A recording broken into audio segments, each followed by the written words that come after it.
오늘 새해 첫 주일 주시는 말씀은 새해 보여주시는 새로운 비전, 아모스 7장 7절부터 9절까지의 말씀 가지고 새 출발을 다짐하시는 은혜로운 시간 되시기를 바랍니다.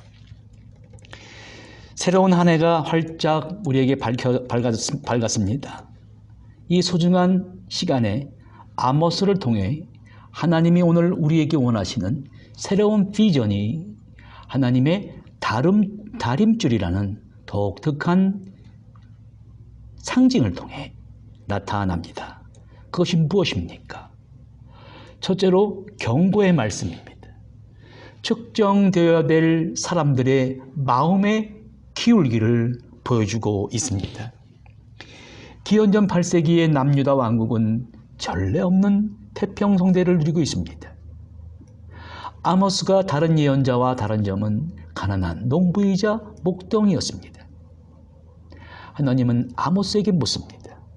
아모스 7장 8절에 네가 무엇을 보느냐?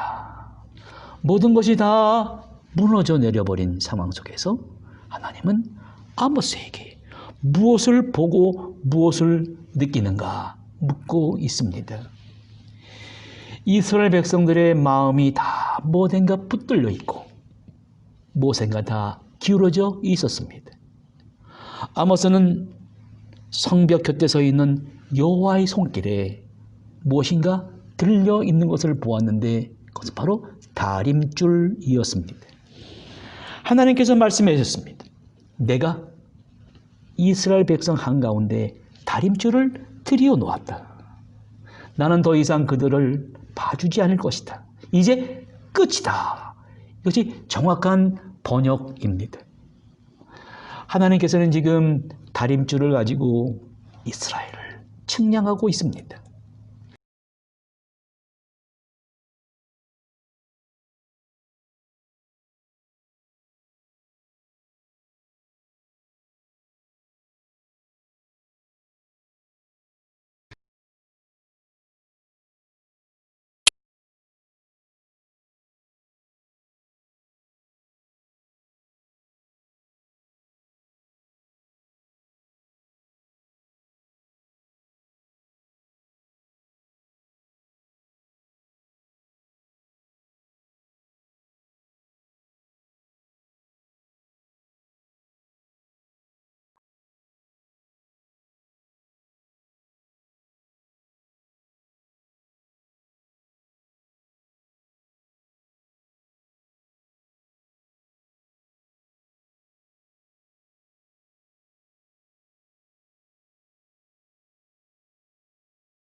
왜냐하면 크리스찬이란 감정으로만 사는 것이 아니라 믿음으로 살아가야 되는 존재입니다.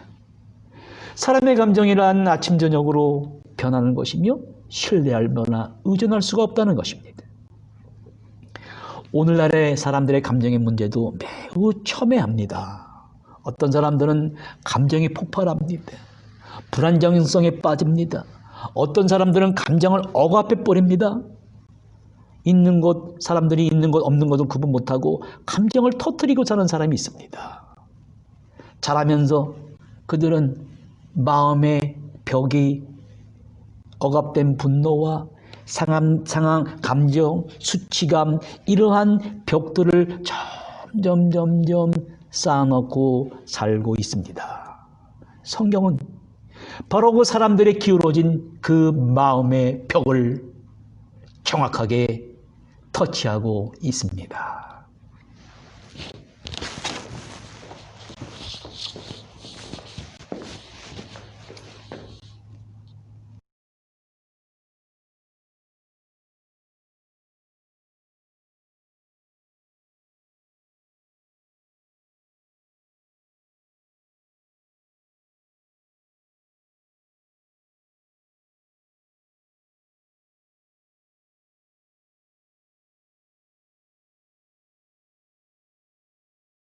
두 번째 8절 말씀은 다림줄로 정확히 측정된 기울어진 사람들의 마음의 상태를 보여줍니다.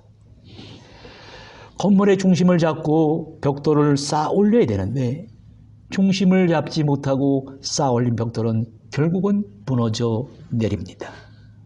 하나님은 벽돌을 쌓아 올리는 것을 지금 이스라엘 백성들의 마음과 성격에 비교하고 계십니다. 스스로 쌓아 올린 벽돌은 스스로 올바로 쌓아 올렸다고 자부했는데 그것은 곧 무너질 벽을 쌓았던 것입니다. 구체적으로 어떻게 쌓았습니까? 한쪽의 중심축은 거절이란 축과 한쪽의 다른 축은 반항이란 축입니다. 정황보호한 다림줄인 율법을 주셨는데 하나님이 주신 율법으로서 지키며 살아야만 삶의 근원이 되는데 서로 다른 거절과 반항이란 두 축 위에 그 축 위에 다른 벽돌을 쌓아 올리고 있었습니다. 이러한 벽돌을 계속 쌓아 올라가면 어떻게 되겠습니까? 두 가지 현상이 발생합니다. 거절과 반항의 축, 즉 좌절과 소유욕으로 왔다 갔다 합니다. 사람이 좌절을 하면 더욱 마음속에서 소유욕이 가동이 됩니다. 인간의 가치를, 존재를 나는 하나님 앞에서 누구인가? 거기에 두질 않고 더 많은 것을 소유함으로써 사람의 가치를 책정하게 만들어버립니다. 서구 문화의 물질주의와 자아도취와 쾌락주의가 우리를 행복으로 이끌 것이라는 전제가 깔려있지만 이러한 믿음은 무너졌습니다. 이러한 가치를 수용한 사람들이 행복해지거나 온전해지지 않았습니다. 우리에게는 검증되지 않은 진실이 아니라 살아있는 마음의 중심축의 영혼의 에너지를 우리 자신의 본질과 일치하는 방향으로 끌어줄 가치 구조가 필요합니다. 성경은 바로 그 가치 구조가 율법에 대한 개인적인 관심이 사회 구조 속에서 올바로 하나씩 둘씩 쌓아 올리기를 원하는 것입니다. 칼 융은 자서전에서 이렇게 말했습니다. 나는 사람들이 인생에 관한 질문에 부적절하거나 틀린 대답을 내놓고 그에 만족할 때 신경질적으로 변하는 것을 자주 보았다. 이러한 사람들은 스스로 너무 좁은 지평에, 영혼의 지평에 갇혀 버리고 하고 만나는 것입니다. 오늘 새해를 맞이한 현대인들에게 동일한 현상이 반복되고 있습니다. 사람의 감정의 중심축가 고통과 쾌락 사이를 왔다 갔다 합니다. 그러다 보면 사람의 정신이 열등감과 우월감 사이를 왕복하면서 그 진동의 폭이 커지게 됩니다. 그리고 사람의 의지가 거절과 반항이라는 축으로 확대되면서 두 가지 파워가 이렇게 나타납니다. 결국 자신이 갇혀서 헤어나오질 못하게 하는 기초인 이 불신앙과 자존심으로 힘이 나타납니다. 불신앙과 자존심에 의해서 쌓아올린 벽돌은 이 두 가지 힘에 의해서 흔들거리기 시작하는데 밀려오는 수동적인 두려움과 공격적인 분노입니다. 성경의 역사는 그러한 마음과 그러한 성격의 벽돌을 쌓다가 실패한 사람들을 보여줍니다. 사울이 처음에는 베냐민 지파 기스의 아들로 나이 많은 아버지의 잃어버린 암양을 찾아오라는 명령을 듣고 순종하면서 이야기가 시작이 됩니다. 선지자 사무엘은 사울의 이 순종하는 모습을 보고 이스라엘의 왕으로 기름 부었습니다. 그러나 다윗의 등장과 더불어 비교의식에 사로잡혀서 사울의 감정과 정신과 의지에 변화가 찾아오는데 그의 정신은 이 열등감이라는 것과 우월감 사이에 진동의 폭이 점점 커지게 됩니다. 그 결과 자신의 벽돌로 쌓아올린 그 두터운 벽에 자아가 갇혀버리게 됩니다. 그 벽에 갇혀서 나오질 못해요. 정신분열이 일어나기 시작했습니다. 나중에는 신접한 여인을 찾아가서 죽은 사무엘을 불러달라는 초혼의식을 행하는 모습을 보면서 그의 멘탈은 붕괴되면서 그의 인생에 막이 내리게 되었습니다. 이스라엘 백성들의 정체성은 어디서 시작이 됐습니까? 사회적 약자의 배려에서 시작이 됐습니다. 신앙은 그 사회 소외된 계층들에게 약자에게 베푸는 관심과 선행으로 완성되는 것이었습니다. 그런데 당시의 중산층과 정부와 권력기관과 종교인들은 하나님과의 계약을 성전만을 아름답게 해서 높이 건축해서 그 안에서 자기들만의 축제를 즐기며 자기들만이 구원을 받았다고 착각을 했습니다. 하나님이 가장 비난하는 범죄는 우리가 아는 살인이나 강간이나 폭력뿐만이 아닙니다. 이는 사회 도덕을 현저하게 파괴하는 중대한 범죄이지만 아모스는 모든 시대와 장소를 초월해서 사회 항상 만연해 있는 눈에 띄지 않는 디테일한 죄를 지적합니다. 이 미세한 죄들은 권력이나 부를 가진 사람들이 자발적인 노력과 행위를 통해서만 제거되는 죄들입니다. 특히 부도덕한 마음과 감정과 행동들은 한 개인을 넘어서서 사회 전체를 위험에 빠뜨리게 만듭니다. 하나님의 다름줄로 기울어진 인간의 마음의 기울기를 측량한다는 것은 무슨 뜻입니까? 우리의 감정을 제대로 인식하고 표현하고 다루는 훈련이 필요하다는 것입니다.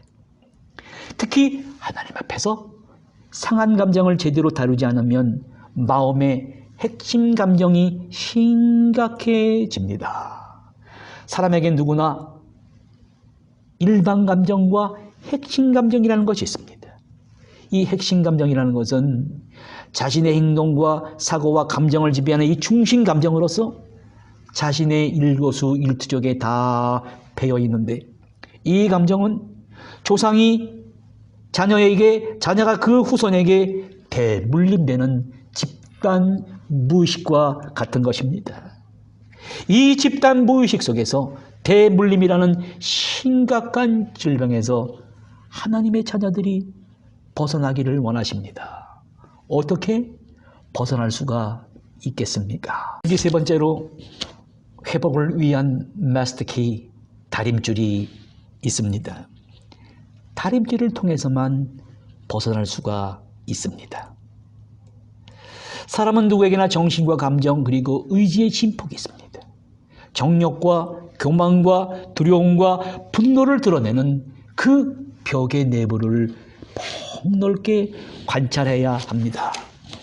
이러한 성격의 벽돌이 죄로 인한 입력과 긴장감으로 내적으로 심하게 요동치다가 결국은 무너지는 정신세계를 볼 수가 있습니다.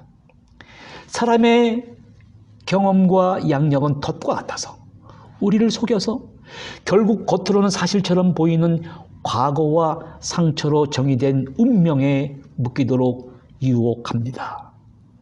성경은 우리를 보다 거대한 의식의 세계와 더 넓어진 선택의 가능성으로 우리를 초대하고 있습니다. 그 초대를 받아들이면 타인과 우리 자신을 용서하며 과거로부터 해방될 수 있는 더 큰 기회를 잡을 수 있습니다. 성경은 내 안에 자리 잡은 잘못된 신화에 대한 더욱더 의식적으로 접근을 지향하고 탈출할 수 있는가? 아니면 우리는 과거 이스라엘 백성들처럼 그들에게 일어난 의식적인 수준의 총합 수준에 머무르고 말 것인가? 하나님의 다림줄은 세 가지 용도로 쓰입니다. 하나는 측량입니다. 구체적으로 스가랴 4장 10절에 나타나 있습니다. 사람들이 스룹바벨의 손에 다림줄이 있음을 보고 기뻐하리라. 이 일곱은 온 세상에 두루다니는 여호와의 눈이라 그랬습니다. 여호와의 일곱 눈, 일곱은 완전수를 의미합니다. 무소부재하신 그 일곱 눈, 성령을 비유합니다. 정확히 한 사람과 한 가정과 한 사회와 국가를 측량하고 계십니다. 다름줄의 다른 용도는 심판입니다.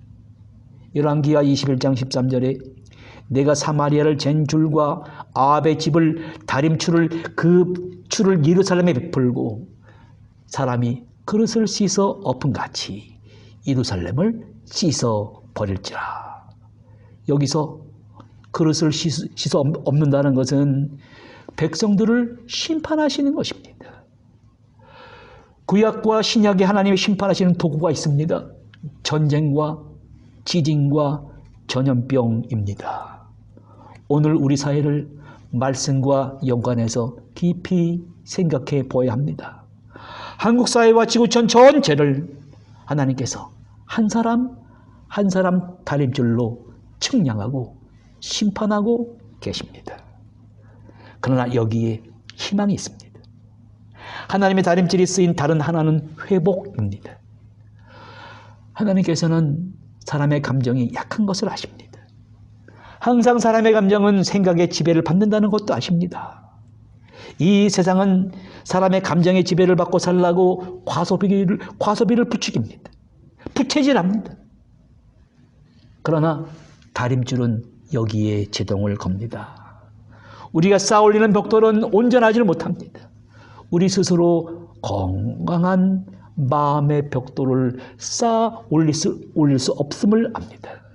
주님은 우리에게 한 기초석 벽돌을 이렇게 제공해 주셨습니다. 수천 년 전에 기록된 구약 성경이 오늘날까지 수많은 사람들에게 읽혀지는 베스트셀러가 된 이유가 있습니다. 그 이유는 시공을 초월해서 성경을 읽는 한 사람 한 사람, 한 가정 개인들에게 알맞는 실존적이며 독특하고 개인적인 은유와 모형을 선사하기 때문입니다. 기원전 586년에 바벨론에 의해 수많은 벽돌로 쌓아올린 예루살렘 성전이 파괴되자 유대인들은 그 이유를 알고 싶었습니다. 영원히 파괴되지 않는 성전을 만들기를 원했습니다. 그것이 무엇이었냐면 성경이라는 경전을 더욱 깊이 탐구하고 그 의미를 파악하는 공부를 통해 행함을 통해 각자가 천국에 도달할 수 있다고 믿었습니다. 이제 하나님은 더 이상 인간이 정해놓은 장소에만 계시는 것이 아니라 성경을 탐구하는 사람들의 마음에 있게 된 것을 알았습니다. 기원전 6세기에 활동했던 에스겔이라는 예언자는 바벨론이 기원전 597년에 예루살렘을 침공했을 때 포로로 잡혀갔던 인물이었습니다. 10년 후에 바벨론에서 예루살렘 성전이 완전히 파괴되었다는 소식을 듣고 바벨론 강가에 앉아서 이스라엘이 왜 멸망하게 되었는지를 깊이 묵상했습니다. 그때 하나님이 에스겔에게 나타나서 내가 너에게 할 말이 있다 하셨습니다. 에스겔에 펼쳐져 있는 두 손 안에는 두루마리 책이 있었습니다. 그 책 안에는 모세가 시내산에서 받았던 십계명과는 달리 슬픈 노래와 탄식과 재앙의 글로 가득했습니다. 하나님은 에스겔에게 이렇게 말씀하셨습니다. 사람아, 너에게 보여주는 것을 받아 먹어라. 너는 이 두루마리를 먹고 가서 이스라엘 족속에게 알려주라는 것입니다. 그래서 이 에스겔이 입을 벌려서 하나님의 두루마리를 먹고 이렇게 됐습니다. 사람아, 이 두루마리를 먹고 너의 배를 불리며 너의 속을 그것으로 가득 채워라. 그랬더니 에스겔이 내가 먹었더니 그것이 나의 입에 꿀같이 달았다는 것입니다. 여기서 한 가지 주목할 점은 이전까지 거룩한 장소인 예루살렘에 거주하던 자신의 존재가 두루마리라는 책이 되었다는 것입니다. 이것은 하나님이 계신 곳은 특정한 장소가 아니라 하나님 말씀을 듣고 그것을 지키려고 노력하는 사람들 안에 있다는 교훈입니다. 하나님의 명령대로 두루마리를 먹은 에스겔은 그 두루마리가 꿀같이 달았다고 기록했습니다. 그것은 하나님 말씀대로 살면 인생이 보람되고 달콤한 것이라는 은유로 해석되어야 되는 것입니다. 에스겔은 성경 말씀을 음식에 비교했습니다. 아무리 산의 진미와 같은 음식이 있더라도 스스로 그 음식을 오감으로 느끼지 않으면, 소화되지 않으면 무의미합니다. 음식이 우리의 몸으로 들어가 배를 채우고 비로소 우리가 에너지를 발산하게 될 때 그 의미가 있습니다.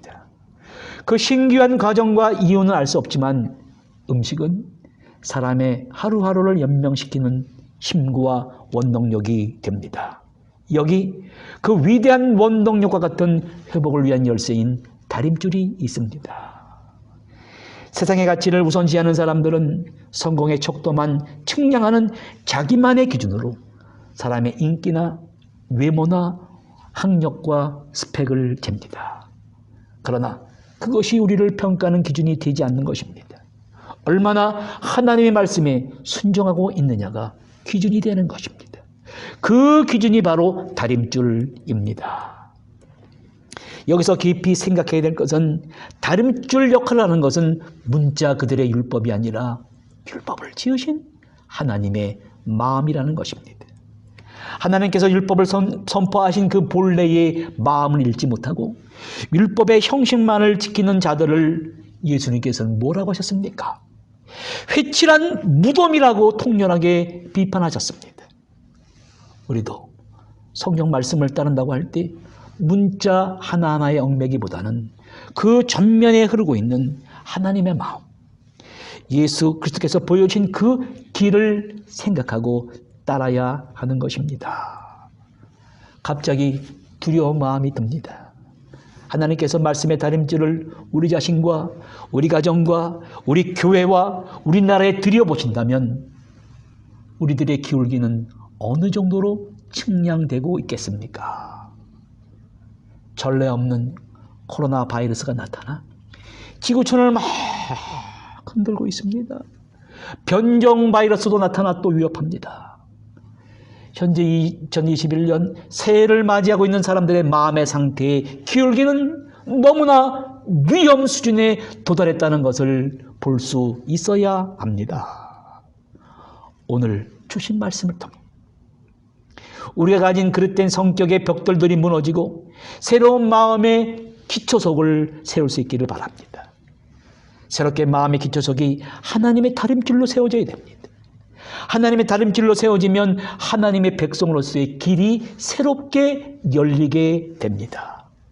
새로운 번역에서 에베소서 2장 14절 15절 이렇게 번역했습니다.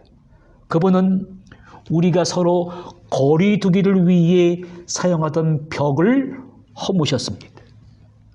그는 오랫동안 증오와 의심에 사로잡혀 둘로 갈라져 있던 사람들을 그대로 놔두지 않으시고 새 출발을 하게 하셨습니다. 새해 첫 주일입니다.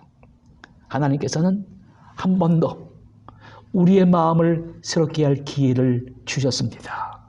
다시 한번 하나님이 다림줄로 우리의 마음의 기울기를 측량하시고 오늘 새해 첫 주일을 끝나시면서 더욱 희망찬 새해 새 출발을 하시는 성도님들이 되시기를 간절히 바랍니다.